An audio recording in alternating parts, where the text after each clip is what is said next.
আবার ফজল কবির খান সাহেব বলেছেন আমাদের উপদেষ্টা, যেটা অর্ডিনেন্স করলে বলা হবে, এখন যারা আছেন যারা নির্বাচন করবেন আগামীতে তারা পদত্যাগ করবেন, আর যারা থাকবেন তারা পরবর্তী ইলেকটেড গভর্নমেন্টের সময় টেকনোক্র্যাট মন্ত্রী হবে।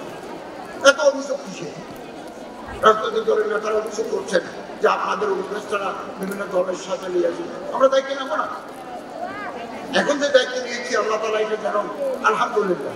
আমি অত্যন্ত স্বচ্ছতার সাথে, আমি 1 টাকা ঘুষ খাই নাই, 1 টাকা, 8.5 কোটি টাকা হাত দিয়ে ফেরত দিয়েছি।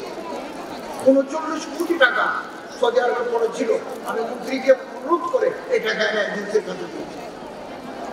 আমি সকালবেলা যাই, রাত 9টায় আসি।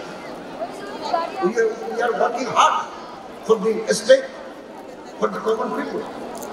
আপনাদের কাছে দোয়া চাই, স্বপ্ন দেখতে হবে। কেন আমরা আমার ভাইয়ের দূর করি? আমাদের তো আরো অনেক দূর যেতে হবে, আমাদের লক্ষ্য তো অনেক। আল্লাহ তাআলা আমাদের তৌফিক দান করুন, আমিন। এবং তানজিমুল উম্মাহ ফাউন্ডেশন উপর আমাদের অগাধ আস্থা, ভরসা, প্রত্যাশা। যে লোক তারা তৈরি করে যাচ্ছে, এখন আমার মন্ত্রণালয়ে আমি তো একজন সচিব চাই, পাইনি।